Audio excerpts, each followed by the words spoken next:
E eu sei que você está envolvido na COP30, vai estar lá.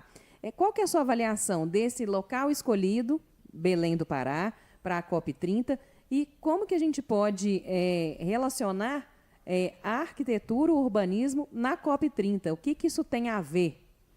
Bom, vamos lá, né? Primeiro nós temos que considerar, né, fazendo um recorte mais geral, que no caso brasileiro, mais de 84% das pessoas vivem nas cidades, né? Então esse tema urbano é um tema que até então não era tratado de forma central nessas agendas de mudanças climáticas, mas hoje a gente percebe, né, que a questão urbana passa a ter um papel central, inclusive no enfrentamento e nas soluções tecnológicas, econômicas, sociais. Então isso me parece fundamental. E se a gente olhar o Brasil, né, do ponto de vista de emissão de gás de efeito estufa, os maiores emissores estão ligados à questão das queimadas, né, e do uso da terra, mas quando a gente olha esse recorte da cidade, onde a maior parte das pessoas se encontra, nós percebemos que as maiores emissões estão ligadas ao setor de transporte, mobilidade e energia, e ligados também às questões de resíduos, né, que esbarram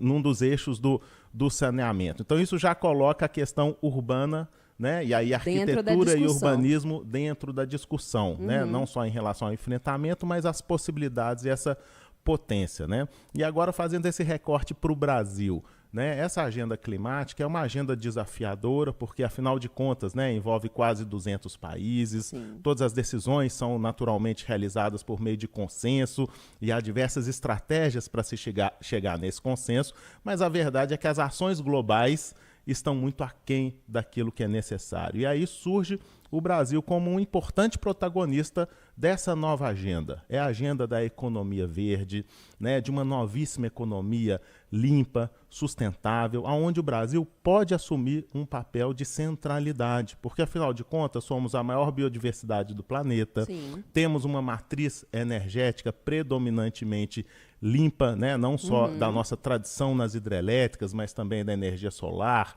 da energia eólica, né, do nosso biocombustível, que é uma potência, inclusive em Minas Gerais. Né? Então, é natural que o Brasil, assumindo esse protagonismo, ele faça, então, dessa COP na floresta, uma COP que discuta não só as questões da biodiversidade, mas as questões urbanas. E aí, agora chegando na questão central, né? Por que Belém? Claro que Belém tem uma série de desafios, mas Belém também é um pouco do retrato do Brasil. Esse Brasil que convive ao mesmo tempo com soluções de inteligência artificial, né? Soluções do estado da arte, da economia, do agrobusiness, né? E diversas outras ações, mas um país também que convive com cenário de saneamento bastante fragilizados, né? Veja que dos 5.570 municípios brasileiros, se a gente pegar os 100 maiores, que teoricamente teriam mais recursos financeiros, humanos, tecnológicos, sim, eles tratam menos de 50% do seu esgoto. Então, levar para Belém, embora seja um ambiente em termos de desafio, né, com uma série de fragilidades, ele também é o retrato não só do Brasil, mas do sul global e da América Latina.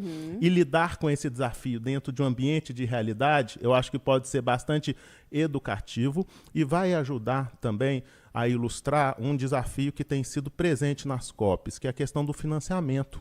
Os países mais pobres, os países em desenvolvimento, os países do sul global precisam ter o apoio financeiro para poder embarcar nessa jornada de uma economia de baixo carbono. Caso contrário, a gente terá aquele cenário dos países já desenvolvidos, né, que são os grandes emissores, os responsáveis por esse cenário de mudanças climáticas, né, os grandes responsáveis, mas que não estão dispostos a pagar a conta. Então precisamos realmente de que os países já desenvolvidos assumam grande parte dessa conta para que a gente tenha os meios, né, para que a população se adapte a esse novo cenário. É bom sempre a gente conversar com especialistas, porque essa análise de por que Belém do Pará, eu só fiquei sabendo agora pelo Sérgio, porque não era... Quando eu cheguei lá, eu falei assim, como que isso aqui vai receber um evento internacional com 200 países, um canteiro de obras, assim, um tanto de coisa sendo feita para a COP, né? Que eu acho que vai até trazer uma melhoria para a população de Belém, para o turismo, que são obras arquitetonicamente agradáveis, né, de se ver, até a reforma do ver-o-peso, que é um dos principais mercados da América do Sul e certamente um dos 5 maiores mercados aqui do Brasil e que extremamente degradado, recebendo uma reforma muito substancial de lá. E questões práticas, né? Eu, por exemplo, não consegui ainda uma hospedagem, porque os preços estão proibitivos. Né? A demanda é muito grande, a oferta muito pequena, então estamos aguardando uma melhora nesse cenário em termos de oferta de novas unidades. Inclusive, lá eu estive hospedada na casa de um arquiteto que está fazendo um conjunto de como se fosse... Não é bem um hotel, mas é mais uma pousada de pequenos apartamentos, porque realmente não tem quantidade. Então, né? Reserva a minha lá com ele. Vou te passar o contato dele. Sérgio, para a gente finalizar, eu queria conversar com você sobre como que a gente pode educar as pessoas, porque a gente sabe que a conscientização, a gente não conscientiza ninguém. A gente dá os insumos e a pessoa cria a própria consciência. Como que a gente pode dar esses insumos para os jovens, para quem chegou na vida agora, para a gente ter um futuro mais sustentável, cidades mais sustentáveis? O que a gente pode trazer aqui de orientação para essas pessoas, até para pais que vão orientar seus filhos desde o início, para a gente ter um futuro menos distópico, como a gente vê nos filmes? Bom, acho que todos nós estamos imersos nesse ambiente de transformação e de aprendizado contínuo, né? O que nós fazíamos há um período anterior, há 5 a 10 anos atrás, é completamente diferente do que é esperado que a gente faça atualmente, seja em relação à segregação dos nossos resíduos, à priorização de um transporte não poluente, né, ao nosso engajamento até como consumidor para ter um consumo mais consciente. Então, acredito que nós temos que ter um ambiente educador, não só na escola, a própria cidade pode ser esse ambiente educador também, que nos ajude a valorizar o espaço público, a manutenção desse nosso patrimônio e o próprio empreendedorismo pode ser também uma atividade que ajude nessa jornada, nessa trilha de conhecimento, para que a gente esteja mais engajado e mais consciente. Naturalmente, a sociedade acaba sendo um reflexo dessas nossas atitudes, né? E para a gente poder ter uma sociedade mais avançada, nós vamos ter que nos comprometer com novas atitudes. Às vezes dá trabalho, às vezes muda um pouco a nossa rotina,